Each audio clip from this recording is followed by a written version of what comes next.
Only you can say what no man can say. Oh.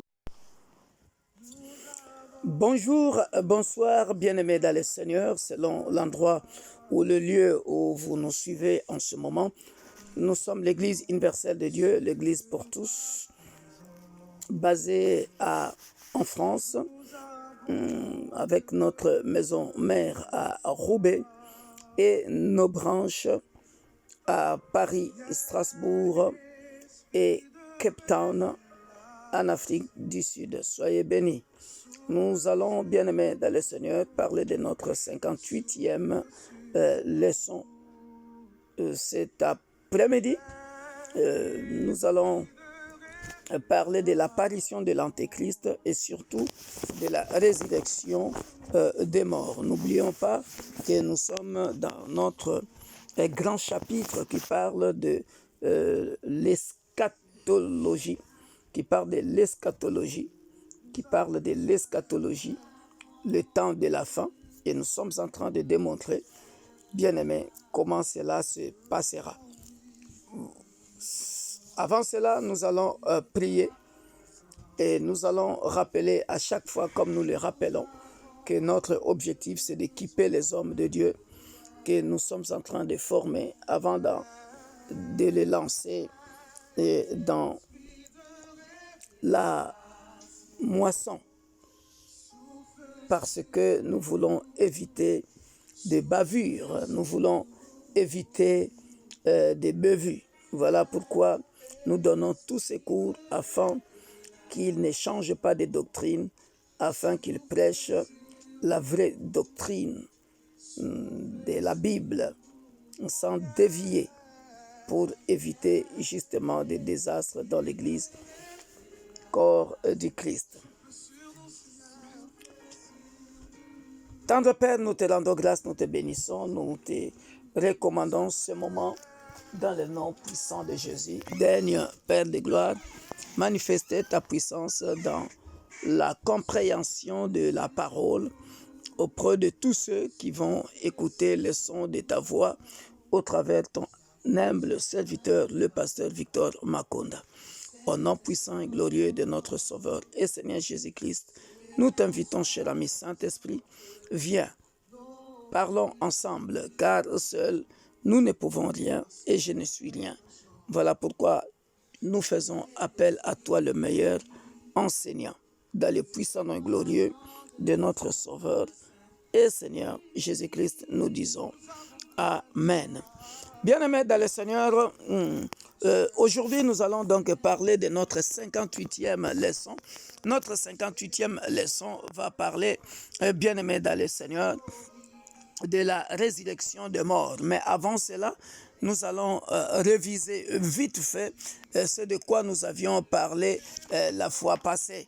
Donc nous avons commencé notre cours sur l'eschatologie, la doctrine des dernières choses, du temps de la fin du monde.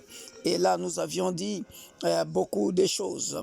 Et dernièrement, nous avions parlé des temps de la seconde venue de Christ, où nous avions fait la différence entre la parousie et l'épiphanie. La parousie, où nous avions dit, ça veut dire la seconde venue de Jésus-Christ, et l'épiphanie, qui est une fête chrétienne qui célèbre, bien-aimés dans le Seigneur, les Messies d'une façon visible. Nous avions parlé des signes de la venue de Jésus-Christ. Nous avions dit, personne ne connaît l'heure, dans Marc 13, 32. Nous avions dit qu'il y aura l'apostasie. Nous avions dit, parler de Matthieu chapitre 24, de 1 et jusqu'à la fin. Vous pouvez les lire, là vous comprendrez, bien-aimés dans le Seigneur, tous les signes du temps de la fin, la persécution, les faux prophètes qui apparaîtront, et où l'amour de Dieu se refroidira. On a parlé de tout ce temps, de toutes ces choses-là. Nous avions parlé de l'apostasie générale et de l'abandon de la foi dans 1 Timothée 4, dans Luc Ouais, aussi, nous avions parlé du temps de guerre, de famine, de tremblements de terre et de fléaux dans Matthieu chapitre 24. Nous avions parlé, bien aimé, dans le temps, nous avions parlé de temps d'entassement des richesses dans Jacques chapitre 5, verset 1-9. Et nous avions parlé aussi des temps de la grande activité missionnaire dans Marc chapitre 13, verset 10. Et les retours des Juifs à la terre natale dans Luc 21, verset 29 à 31. Mais aujourd'hui, bien-aimés dans le Seigneur, nous voulons parler de la résurrection des morts. Nous voulons parler de la résurrection des morts. Comment cela se passera. Et nous allons démontrer cela de l'Ancien Testament jusqu'au Nouveau Testament.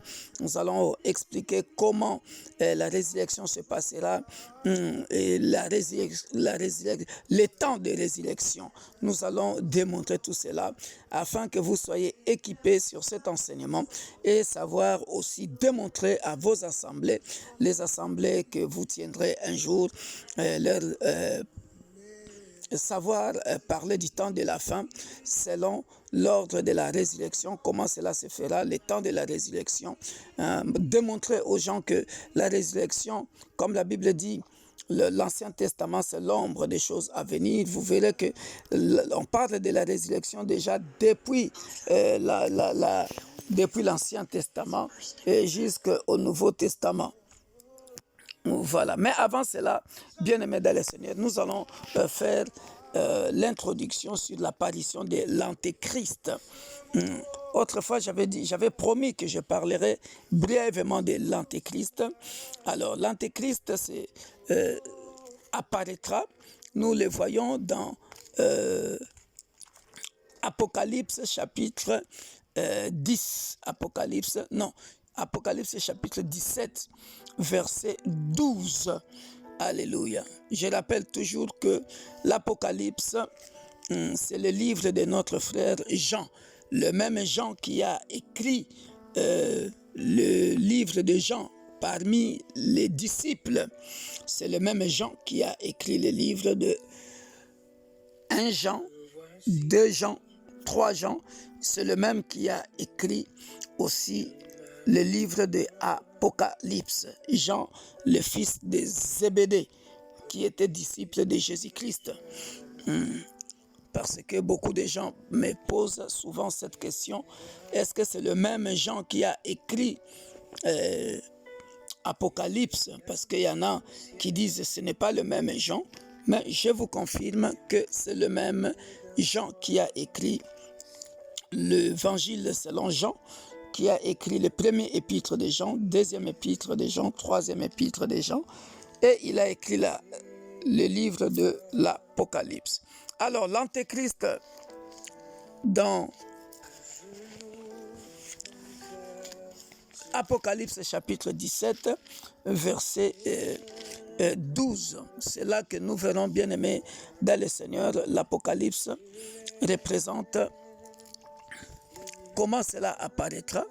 La Bible dit, les 10 cornes que tu as vues sont 10 rois qui n'ont pas encore reçu le royaume, mais qui reçoivent l'autorité comme roi pendant 1 heure avec la bête. Ils ont une même dessein et ils donnent leur puissance et leur autorité à la bête. Qui sont les 10 cornes-là?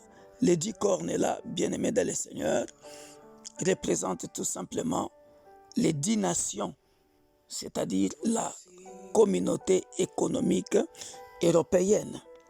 Ça représente la communauté économique européenne. Aujourd'hui, ils se sont élargis, mais lorsqu'on parle des 10 cornes, il s'agit, bien aimé, de l'apparition de l'Antéchrist qui est représenté par ces 10 nations qui représentent la communauté économique.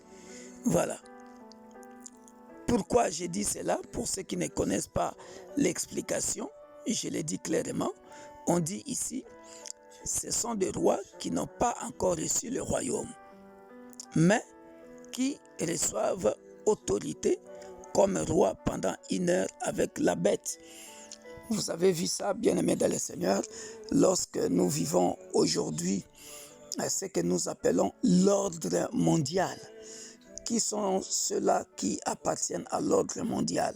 C'est la communauté économique européenne, avec d'autres nations encore qui veulent combattre Israël, qui ne seront pas d'accord avec Israël, et qui eux, bien-aimés dans le Seigneur, représentent, ils ont fait alliance avec la bête, c'est-à-dire avec Satan. Voilà.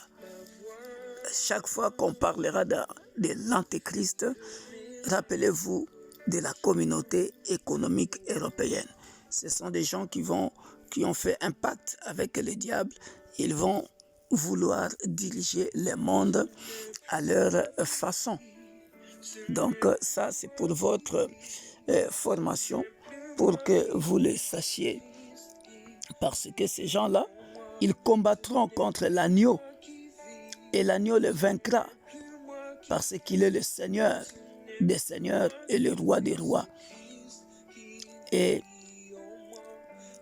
les appelés, les élus et les fidèles qui sont avec lui les vaincront aussi. Comme le dit Apocalypse chapitre 17, versets 12 à 14. Donc c'était, bien aimé dans le Seigneur, pour vous démontrer l'apparition de l'Antéchrist. Dès lors qu'on avait créé la communauté économique européenne, c'est à partir de ce moment-là que l'Antéchrist était né. Ils ont comme objectif de combattre le royaume. De combattre les royaumes. Malheureusement pour eux, ils seront vaincus. Donc, ne vous étonnez pas, bien-aimés dans le Seigneur, quand vous voyez l'ordre mondial. Et quand vous entrez en profondeur, vous verrez que l'ordre mondial est composé de toutes ces personnes-là, de toutes ces autorités-là qui dirigent les pays ou les nations qui composent la communauté économique européenne. Soyez bénis. Alléluia. Maintenant, parlons de la résurrection des morts. Bien-aimés dans le Seigneur. Alors, ici, je voudrais nous rappeler, bien-aimés dans le Seigneur, que la résurrection a déjà été... on a déjà parlé de la résurrection des morts depuis l'Ancien Testament. Dans le livre de Daniel, chapitre 1 à 3, je pense, jusqu'au verset 5, où vous verrez que Daniel parle déjà de deux résurrections. Au chapitre 12, alléluia. Rappelez-vous, le Nouveau Testament, c'est l'ombre des choses à venir. Donc, quand Jésus-Christ viendra parler de la résurrection dans l'Ancien Testament, dans le Nouveau Testament, Daniel avait déjà parlé de la résurrection dans l'Ancien Testament. Nous le lirons, par exemple, à partir du verset 2. Il dit « Plusieurs de ceux qui dorment dans la poussière de la terre se réveilleront, les uns pour la vie éternelle et les autres pour l'opprobre, pour la honte éternelle. » Vous voyez, là on parle déjà de la résurrection. Ceux qui auront été intelligents brilleront comme la splendeur du ciel, et ceux qui auront enseigné la justice à la multitude brilleront comme les étoiles à toujours et à perpétuité. Donc ici, vous voyez que Daniel fait tout simplement la différence entre ceux qui sont morts en Jésus-Christ, qui ont fait le bien. Ceux qui ont fait le bien, ils ressusciteront, ils brilleront à perpétuité. Et ceux qui ont fait le mal, d'ailleurs nous le démontrerons un peu plus tard dans le livre de 1 Corinthiens chapitre 15. Alléluia. Et ceux qui ont fait le mal, la Bible dit, et les autres pour l'opprobre, pour la honte éternelle. comme Daniel l'explique, plusieurs de ceux qui dorment dans la poussière de la terre se réveilleront, les uns pour la vie éternelle, c'est-à-dire les justes, ceux qui ont donc prêché la justice à la multitude, voilà, et les autres pour l'opprobre, pour la honte éternelle, c'est-à-dire ceux qui ont fait le mal, les méchants, comme on avait expliqué, bien-aimé dans le Seigneur, lorsque nous avions expliqué les 5 pègres de l'enfer. Alléluia. Soyez bénis. Ça, j'ai voulu démontrer que la résurrection, on en a déjà parlé depuis l'Ancien Testament. Dans le Nouveau Testament maintenant, Jésus a parlé de la résurrection plus clairement. Plus clairement. Alléluia. Et là, nous verrons la résurrection de notre Seigneur et la première résurrection des morts avec un corps glorieux. Alors, je vais donner quelques passages où, dans le Nouveau Testament, Jésus-Christ est venu lui-même parler, du nouveau, est venu parler de la résurrection. Alléluia. Nous avons Jean chapitre 5, Jean chapitre 5, verset 28 à 29. La Bible dit ceci. Ne vous étonnez pas de cela, car l'heure vient où tous ceux qui sont dans les sépulcres entendront sa voix et en sortiront. Le fait de dire en sortiront veut dire ressusciteront. Ceux qui auront fait le bien ressusciteront pour la vie. Voilà, c'est ce que Daniel dit dans l'Ancien Testament. Ceux qui ont enseigné la justice brilleront comme des étoiles à perpétuité. Vous voyez? Mais ceux qui auront fait le mal ressusciteront pour le jugement. Alléluia. C'est ça, bien-aimé dans le Seigneur, que Daniel dit. Ceux qui ont fait, il y aura ceux qui seront ressuscités pour l'opprobre, la honte éternelle. Et Jésus-Christ le confirme encore, il parle encore de la résurrection dans le chapitre 6, à partir du verset 39. Alléluia. On peut même commencer à partir du verset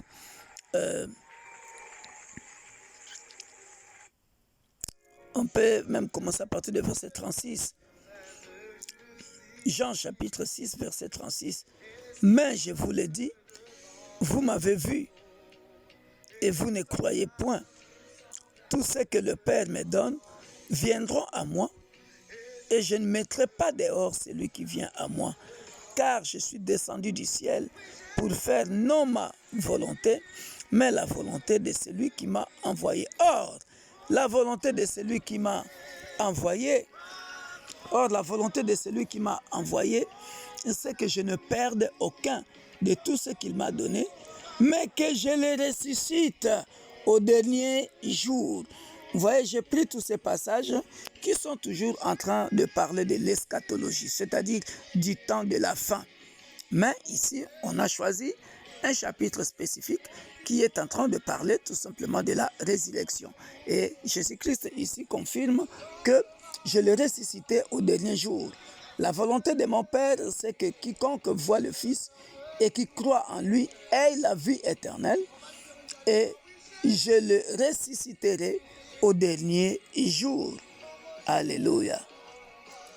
Et puisque les Juifs murmuraient à son sujet parce qu'il avait dit « Je suis le pain qui est descendu du ciel », et il disait « N'est-ce pas là Jésus, le fils de Joseph, celui dont nous connaissions le père et la mère? Comment donc dit-il, je suis descendu du ciel? » Jésus répondit, ne murmurez pas entre vous. Nul ne peut venir à moi si le Père qui m'a envoyé ne l'attire. Et il insiste encore, il dit, je le ressusciterai au dernier jour. Donc ça fait 2 fois ou 3 fois qu'il parle de la résurrection au dernier jour. Vous voyez, il est écrit dans les prophètes, ils seront tous enseignés de Dieu. Ainsi, quiconque a entendu le Père et a reçu son enseignement vient à moi. C'est que nul n'a vu le Père, sinon celui qui vient de Dieu. Celui qui l'a vu, celui-là a vu le Père. Alléluia. En vérité, je vous le dis, celui qui croit en moi a la vie éternelle. Au verset 54, d'ailleurs, il confirme encore, celui qui mange ma chair et qui boit mon sang a la vie éternelle et je le ressusciterai au dernier jour. Vous voyez, bien-aimés dans le Seigneur, Jésus-Christ est venu confirmer qu'il nous ressuscitera au dernier jour. J'exhorte quelqu'un à continuer à faire du bien, à demeurer jusqu'à la fin pour qu'il soit ressuscité au dernier jour. Alléluia. Après, bien-aimés, nous avons encore le 1 Corinthiens chapitre 15, verset 23, où l'apôtre Paul parle encore de la résurrection. Alléluia. Donc nous sommes toujours dans l'eschatologie, mais dans le chapitre de la résurrection, où il est en train de démontrer la résurrection. 1 Corinthiens chapitre 15, verset 23, la Bible dit « Et comme tous meurent en Adam, et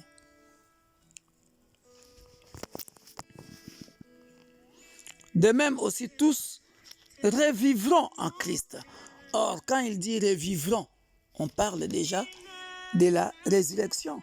Mais chacun en son rang, Christ comme prémisse. Puis ceux qui appartiennent à Christ lors de son avènement. Ensuite viendra la fin, quand il remettra le royaume à celui qui est Dieu et Père, après avoir réduit à l'impuissance toute domination, toute autorité et toute puissance. Ça, c'est une réalité, bien-aimée dans le Seigneur. Alléluia.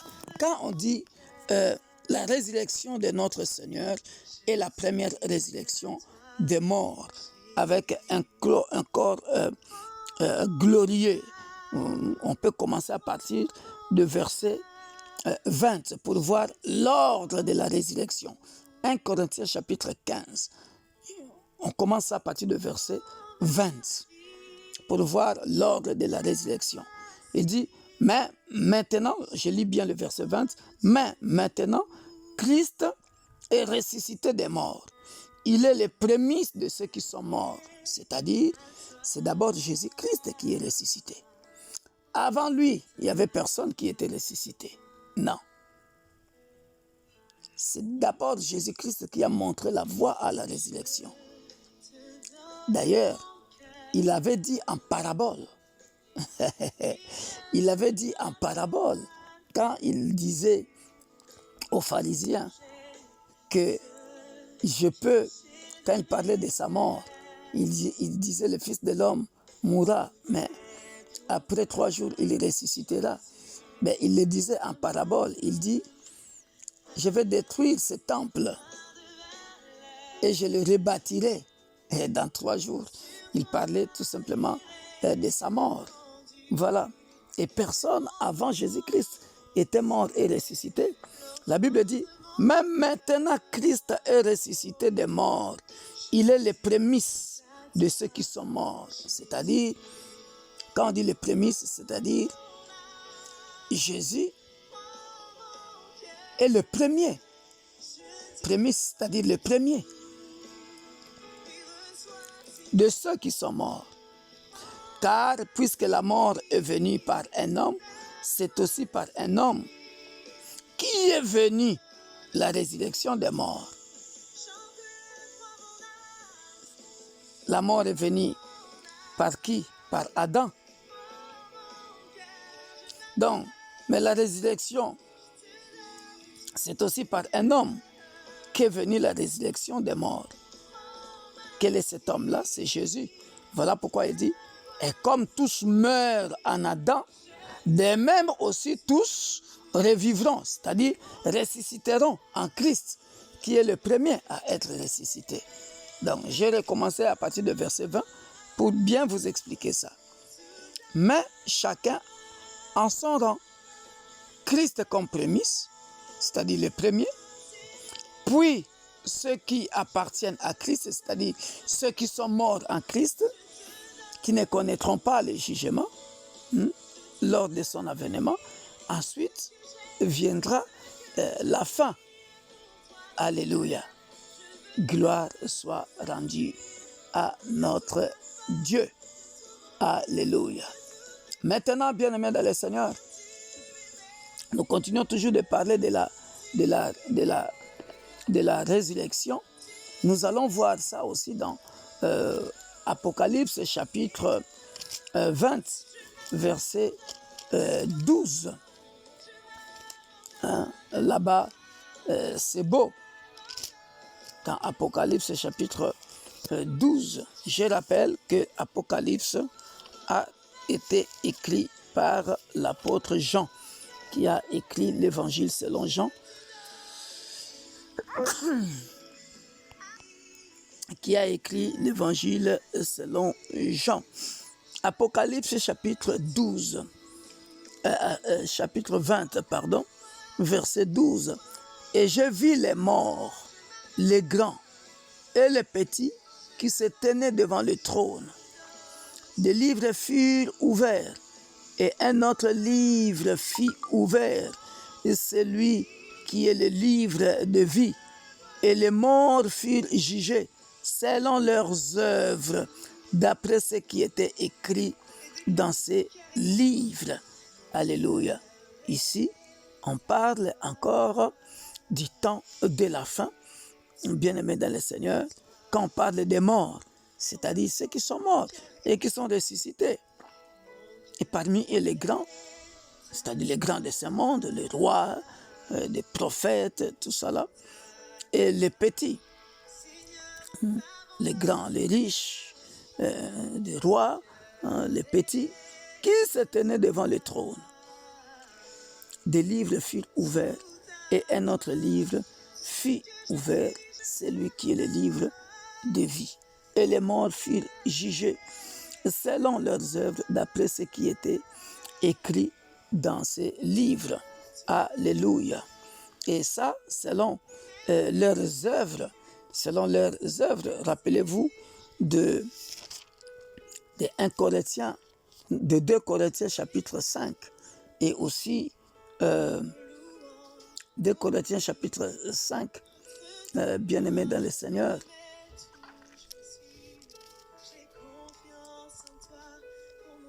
Au verset 10, où la Bible dit, car il nous faut tous comparaître devant le tribunal de Christ, afin que chacun reçoive selon le bien ou le mal qu'il aurait fait étant dans son corps. Alléluia. Voyez, si vous voyez bien, c'est la continuité de Daniel que nous venons de lire depuis l'Ancien Testament. Voilà pourquoi toi qui es enseignant de la parole, il faut être capable de faire le lien entre les versets qui parlent du même thème dans l'Ancien Testament et dans le Nouveau Testament. Parce que l'Ancien Testament, c'est l'ombre des choses à venir. Quelles sont ces choses à venir-là? C'est ce que nous voyons dans le Nouveau Testament. Donc, il faut être capable, quand tu enseignes à ton assemblée, de leur démontrer, par exemple, que la résurrection des morts a été parlée par le prophète Daniel dans l'Ancien Testament, et ça n'a pas changé. Ils ont le même contenu, le même sens. Quand il parle de ceux qui ont enseigné la justice, brilleront. Ceux qui ont fait le bien, brilleront. C'est pareil quand on dit chacun sera jugé selon le bien ou le mal qu'il aura fait étant dans son corps. Là, on parle étant dans son corps corruptible, pendant que nous sommes en vie sur la terre. Et d'ailleurs, je vais parler de la nature du corps après. Alléluia. Donc, c'est bien clair ici. Et d'ailleurs, il y a aussi un lien entre l'Apocalypse chapitre 20, verset 12, et ce que l'apôtre Paul nous dit dans le livre de 2 Corinthiens chapitre 5. Et d'ailleurs, c'est pareil aussi, avec ce que 1 Corinthiens chapitre 3 nous dit aussi, hein, où on parle de nos œuvres, que nous serons bien-aimés dans le Seigneur, nous passerons au feu, alléluia, jusqu'à ce que l'œuvre de chacun sera éprouvée, alléluia, hein, et le jour le fera connaître, dans 1 Corinthiens chapitre 3 verset 12 à 15, que j'aime bien. C'est beau, bien-aimé dans le Seigneur, hein? L'œuvre de chacun sera consumée, ça passera par le feu. C'est ça, parce que Dieu n'aimera pas accepter ce qui est souillé. Alléluia. Alors, voilà un peu, bien-aimé dans le Seigneur, ce que je voulais dire par rapport à l'ordre de la résurrection. Ce que je voulais dire par rapport à l'ordre de la résurrection. Maintenant, bien-aimés dans le Seigneur, il nous faut comprendre aussi quelque chose. Il nous faut aussi comprendre quelque chose, ce qui est très, très, très important, bien-aimés dans le Seigneur. Romains chapitre 8, verset 23, nous dit, et ce n'est pas elle seulement, mais nous aussi qui avons les prémices de l'Esprit, nous soupirons en nous-mêmes en attendant l'adoption, la rédemption de notre corps. Alléluia. Je vais le commencer à partir de verset... sinon, ça va me perdre un peu du temps, mais à partir de verset 21, avec l'espérance qu'elle aussi sera affranchie à la servitude de la corruption, c'est-à-dire notre corps, pour avoir part à la liberté de la gloire des enfants de Dieu. Or, nous savons que jusqu'à ce jour, la création tout entière soupire et souffre les douleurs de l'enfantement. Et ce n'est pas elle seulement, c'est-à-dire ce n'est pas seulement la création, mais aussi nous aussi qui avons les prémices de l'esprit, nous soupirons en nous-mêmes en attendant l'adoption, la rédemption de notre corps. En d'autres termes, en attendant le changement du corps périssable, corps corruptible, au corps incorruptible, lorsque nous serons ressuscités. Et ça, c'est beau. Alléluia. Donc, sans transition, ici, je vais nous expliquer, bien-aimés dans le Seigneur, la nature de corps ressuscité. Comment sera la nature de corps ressuscité? Il est différent de celui... écrivez. Il est différent de celui qui est descendu dans la tombe. Ça, c'est la première chose. Deuxième chose, mais ce corps aura une vraie connexion, une connexion durable avec celui qui est descendu. Pourquoi? Parce que ça sera un corps que Dieu nous accorde, qui sera glorifié. Il sera amélioré par rapport à l'ancien corps charnel, et qui était envoûté, qui avait des besoins charnels. Hein? Nous le voyons dans 1 Corinthiens chapitre 15, 43 à 48, la nature du corps. La nature du corps. Donc, ça sera différent du corps, bien-aimé dans le Seigneur, charnel, qui est tombé, qu'on a mis dans la tombe, bien-aimé dans le Seigneur. Parce que maintenant, nous aurons un corps incorruptible. L'apôtre Paul le démontre bien à partir de verset 44. À partir de verset 1 Corinthiens chapitre 15, à partir de verset 44. Et d'ailleurs, je peux même commencer à partir de verset 41, non 40, ou 39 même.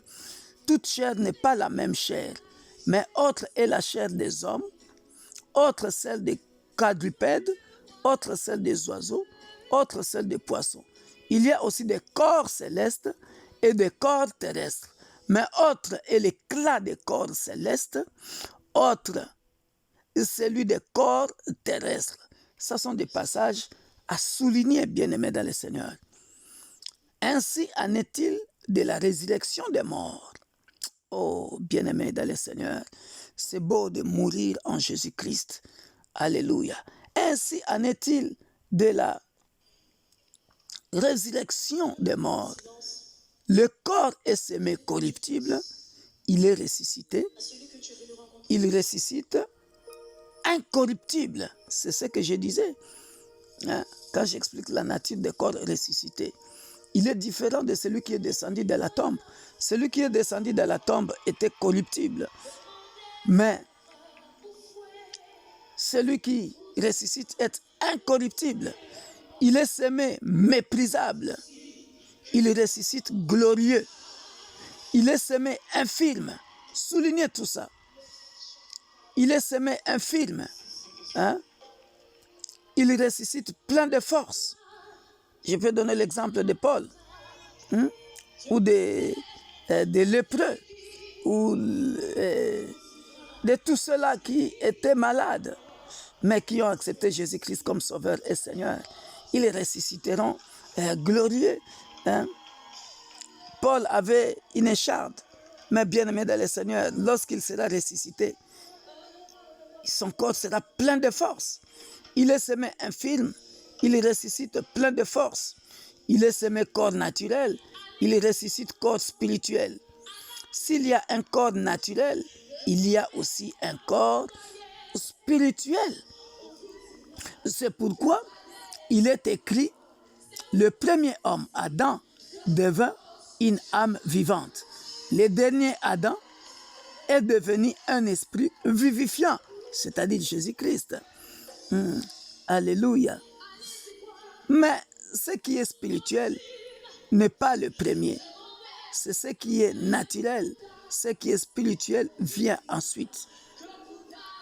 Alléluia. Le premier homme tiré de la terre est terrestre. Le second homme est du ciel, c'est-à-dire Jésus-Christ. Tel est terrestre, tel est le terrestre, tels sont aussi les terrestres. Tel est le céleste, tels sont aussi les célestes. Et de même que nous avons porté l'image du terrestre, nous porterons aussi l'image du céleste. Ce que je dis, frère, c'est que la chair et le sang ne peuvent hériter le royaume de Dieu et que la corruption n'hérite pas l'incorruptibilité. Très bien expliqué. Alléluia. Gloire soit rendue à notre Dieu. Alléluia. Donc là, j'ai expliqué la nature des corps, la nature du corps qui sera ressuscité. Donc, tout prédicateur de l'évangile doit savoir enseigner toutes ces choses parce que je rappelle encore, dans nos enseignements, dans l'Église universelle de Dieu, l'Église pour tous, nous basons nos enseignements, bien-aimés, sur la repentance, la sanctification, le royaume de Dieu, toujours préparé préparer nos églises à l'avènement du Seigneur. Tu peux prêcher d'autres thèmes, mais n'oublie pas, bien-aimé dans le Seigneur, que ton objectif premier, c'est de préparer le peuple de Dieu à l'avènement du Seigneur. Toujours montrer aux gens que Jésus-Christ reviendra un jour et que ce monde finira un jour et qu'il y a de belles choses à venir, bien-aimés dans le Seigneur. Voilà pourquoi nous devons être capables à enseigner à tous ceux qui ont, bien-aimés, qui sont flattés par les choses de ce monde. À chaque fois, il faut être capable de dire, je ne veux pas, tu ne peux pas t'empêcher parce que tu vis sur cette terre. Tu peux acheter de belles voitures, de belles maisons, si Dieu te donne les moyens. Mais que cela ne soit pas ta priorité, bien-aimé dans le Seigneur. Je ne dis pas que tu dois mourir pauvre, non. Notre Dieu est riche, mais vivons selon nos moyens. Pas envier quelqu'un. Alléluia. Et toujours préparer le peuple à l'avènement du Seigneur. C'est ça le rôle de l'Église. Alléluia. Maintenant, bien-aimés dans le Seigneur, nous allons parler du temps de la résurrection. Nous allons parler du temps de la résurrection. Alléluia. Alors, la première résurrection, bien-aimés dans le Seigneur, la première résurrection, c'est passera quand? Parce qu'ici, nous allons parler, bien-aimés dans le Seigneur, du temps de la résurrection. Alléluia. Alors, quand nous lisons Philippiens chapitre 3, verset 11, il dit, si je puis l'apôtre Paul dit aux Philippiens, si je puis à la résurrection d'entre les morts, il parle de ceux à la première résurrection, bien-aimés dans le Seigneur inclus. Ça, c'est la résurrection qui se passe avant le millénium. Avant le millénium. Il est dit avant le millénium. Il est en train de dire à partir de verset 10 jusqu'à 11. Ainsi je connaîtrai Christ et la puissance de sa résurrection et la communion de ses souffrances en devenant conforme à lui dans sa mort pour parvenir, si je puis, à la résurrection d'entre les morts. Alléluia. Ça, c'est la résurrection, je précise bien, avant le millénium. Avant le millénium. Avant le millénium. Et d'ailleurs, je peux préciser ça selon Matthieu, chapitre 27, verset 52 à 53. Donc, il y aura d'abord la première résurrection qui concerne ceux-là, dont l'apôtre Paul parle dans Philippiens chapitre 3, verset 11. Et après, les saints de l'Ancien Testament. Les saints de l'Ancien Testament. Matthieu 27 en parle au verset 52, 53. Alléluia. Matthieu 27, 52, 53. La Bible dit, on peut commencer à partir de verset 51. Et voici le voile du temple se déchira en deux, depuis le haut jusqu'en bas. La terre trembla, les rochers se fendirent, les sépulcres s'ouvrirent, et plusieurs corps de saints qui étaient morts ressuscitèrent. Étant sortis des sépulcres après la résurrection de Jésus, ils entrèrent dans la ville sainte et apparurent à un grand nombre de personnes. Qui sont ces morts-là? Ça sont des morts. Ça sont des morts. Les saints de l'Ancien Testament qui étaient ressuscités ces jours-là. C'était les morts, les saints de l'Ancien Testament. Parce que les saints du Nouveau Testament les saints du Nouveau Testament sont ressuscités dans 1 Thessaloniciens que nous avons lu plusieurs fois dans cette étude. Hein? Les saints du Nouveau Testament, et ceux-là, les saints du Nouveau Testament, leur résurrection se trouve dans 1 Thessaloniciens, chapitre 4, que nous avions démontré l'autre fois. Donc, je fais bien la différence entre les saints de l'Ancien Testament, parce que Jésus-Christ est venu montrer la résurrection. Avant Jésus-Christ, personne ne pouvait ressusciter. Comme nous venons de lire, c'est lui le premier ressuscité.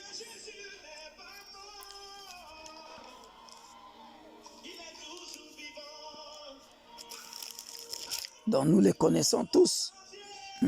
1 Thessaloniciens 4, car le Seigneur lui-même a un signal donné à la voix d'un archange et au son de la trompette de Dieu descendra du ciel et les morts en Christ ressusciteront premièrement. Ça sont les saints du Nouveau Testament. Ça, c'est ma compréhension des choses. Alléluia. Et après les saints de l'Ancien Testament, comme décrit dans Matthieu 27, 52, 53, les saints du Nouveau Testament, après, il y aura tous les saints martyrs.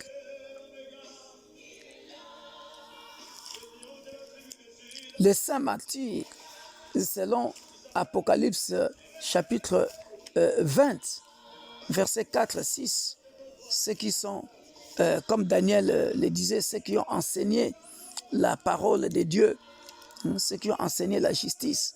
Alléluia. Versets 4 à 6, nous voyons, nous lisons, les martyrs, ceux qui sont morts à cause de l'évangile, ressusciteront. Apocalypse chapitre 20, versets 4 à 6 les démontre bien. Et je vis des trônes, et à ceux qui s'y assirent fut donné le pouvoir de juger. Et je vis les âmes de ceux qui avaient été décapités, c'est-à-dire les martyrs, à cause du témoignage de Jésus et à cause de la parole de Dieu, et de ceux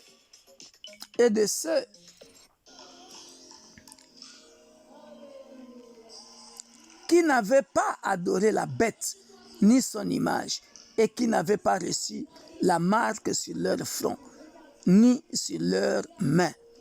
Ils revinrent à la vie et ils régnèrent avec Christ pendant 1000 ans. Alléluia.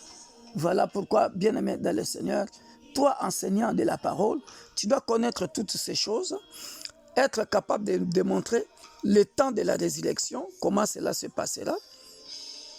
Donc, l'apôtre Paul lui-même est en train de dire, si je puis être parmi ceux-là qui ressusciteront d'entre les morts à la première résurrection, il était en train de parler de la première résurrection.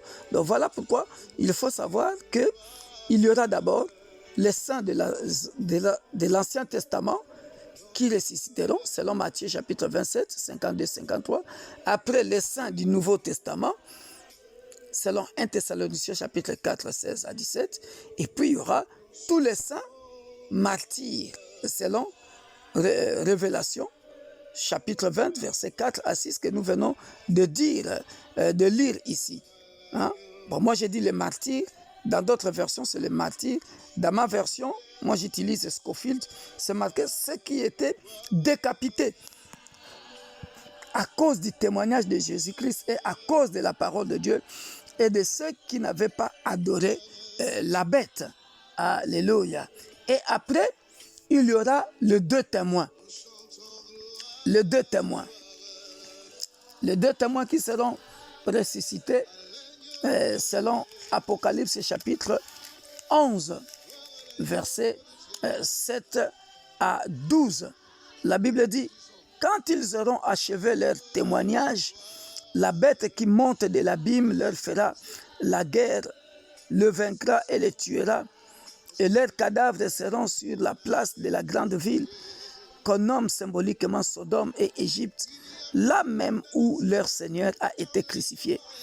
Des hommes d'entre le peuple, les tribus, les langues et les nations verront leurs cadavres pendant 3 jours et demi, et ils ne permettront pas que leurs cadavres soient mis dans un sépulcre. Et à cause d'eux, les habitants de la terre se réjouiront et seront dans l'allégresse, et ils s'enverront des présents les uns aux autres, parce que ces 2 prophètes, vous voyez, ces 2 prophètes, soulignez bien le verset 10, ces 2 prophètes, c'est-à-dire les 2 témoins, parce que les 2 prophètes ont tourmenté les habitants de la terre. Après les 3 jours et demi, un esprit de vie venant de Dieu entra en eux, c'est-à-dire en ces 2 témoins-là, ces 2 prophètes-là, et ils se terrent sur leurs pieds, et une grande crainte s'empara de ceux qui le voyaient. Et ils entendirent du ciel une voix qui leur disait « Montez ici ». Et ils montèrent au ciel dans la nuée, et leurs ennemis les virent. À cette heure-là, il y eut un grand tremblement de terre, et la 10e partie de la ville tomba. 7000 hommes furent tués dans ce tremblement de terre, et les autres furent effrayés et donnèrent gloire au Dieu du ciel. Le 2e malheur est passé. Voici le 3e malheur vient bientôt. Alors, la question que nous devons nous poser, qui sont ces 2 témoins? Qui sont ces 2 prophètes?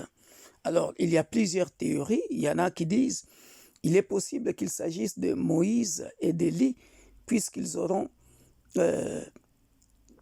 participé à la transfiguration. Et la 2e théorie dit c'est Enoch et Élie. Vous connaissez Enoch dans l'Ancien Testament, dans le livre de Genèse, qui était monté aussi au ciel. Ou alors, il y a une autre théorie qui dit que ce sont 2 croyants anonymes appelés par Dieu à être ses témoins à la fin du temps. C'est-à-dire, c'est Dieu lui-même qui choisira.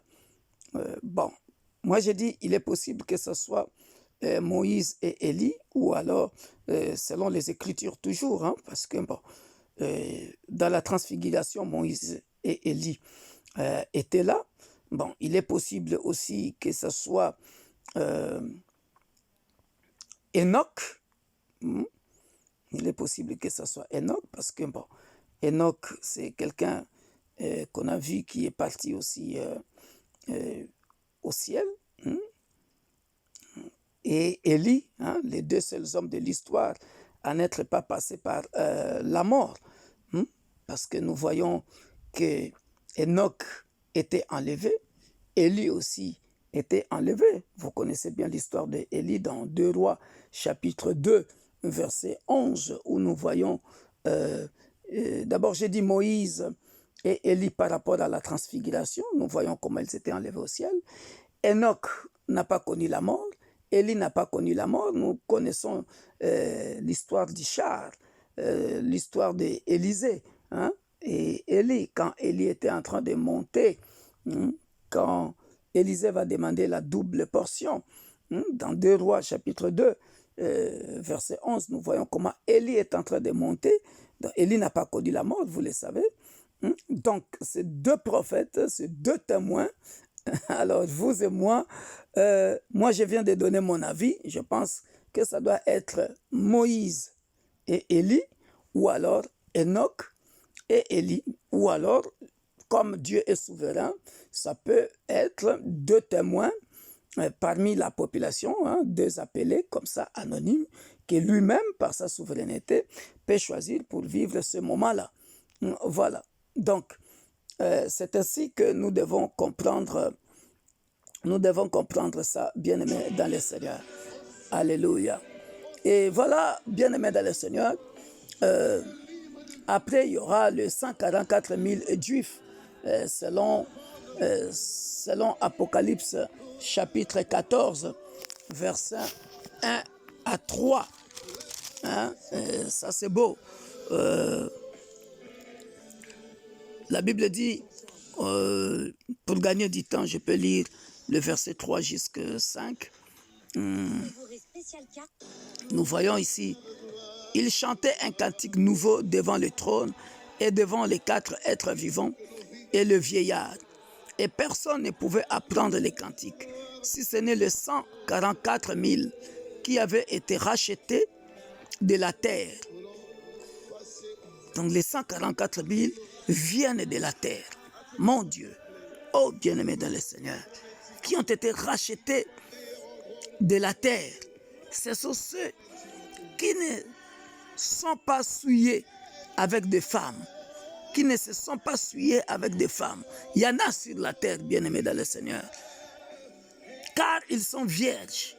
Ils suivent l'agneau partout où il va. Oh mon Dieu, quelle grâce! Ils ont été rachetés d'entre les hommes comme des prémices pour Dieu. Oh, quelle grâce! Et pour l'agneau. Et dans leur bouche, il ne s'est point trouvé de mensonges, car ils sont irréprochables. Waouh! Vous voyez ça, bien-aimés dans le Seigneur?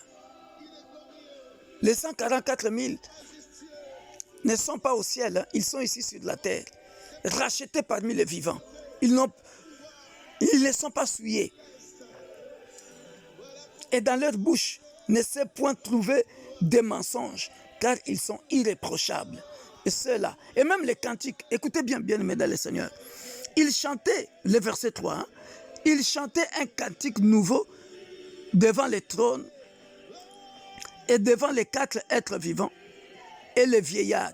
Et personne ne pouvait apprendre les cantiques, si ce n'est les 144 000 qui avaient été rachetés de la terre. Oh, bien-aimés, ça sont des passages que vous devez souligner. Vous savez qu'il y a des cantiques, hein? Il y a des cantiques que toi et moi, on ne peut pas les apprendre. Ça demande une autre dimension de spiritualité. D'ailleurs, Dieu le dit clairement. Ces cantiques-là, c'est réservé. Ce sont les 144 000 là, rachetés parmi les vivants, que lui-même a choisi, qui chanteront ces cantiques-là. Ce n'est pas vos cantiques-là que vous venez nous tromper ici avec vos musiciens quasi chrétiens là qui chantent, et du jour au lendemain, tu l'entends faire des bêtises là-bas. Non, non, non, non. Ce sont des cantiques purs, c'est-à-dire, de toutes les façons, la Bible dit clair, c'est ça, 44 000 là, ces rachetés là, ils ne disent même pas des mensonges. Ils sont irréprochables sur toute la ligne. Mamma mia, il faut le faire, bien-aimé dans le Seigneur. Alléluia. Et après, nous avons la seconde résurrection. Donc, j'ai expliqué la première résurrection, selon Philippiens chapitre 3, verset 11. Donc, dans la première résurrection, hein, les saints de l'Ancien Testament, les saints du Nouveau Testament, les saints qui sont des martyrs, les 2 témoins, les 144 000. Après, maintenant, la seconde résurrection, c'est ce qui est décrit dans Daniel chapitre 12, 3, dans Jean 5, 28, 29 que j'ai expliqué déjà, dans Révélation chapitre 20, versets 11 à 15, ça c'est la résurrection de tous les méchants à partir d'Adam jusqu'à la fin du millénium. Cela aura lieu après le millénium et inclut de même aussi tous ceux qui sont morts pendant le millénium. Ils sont jetés en enfer pour toujours. Vous voyez? Donc, je pense que c'est clair, hein, la seconde résurrection. La seconde résurrection, c'est clair, comme décrit dans Daniel chapitre 12, verset 3, où on nous dit « Ceux qui auront été intelligents brilleront comme la splendeur du ciel, et ceux qui auront enseigné la justice à la multitude brilleront comme les étoiles à toujours et à perpétuité. » Mais le verset 2 insiste bien que plusieurs de ceux,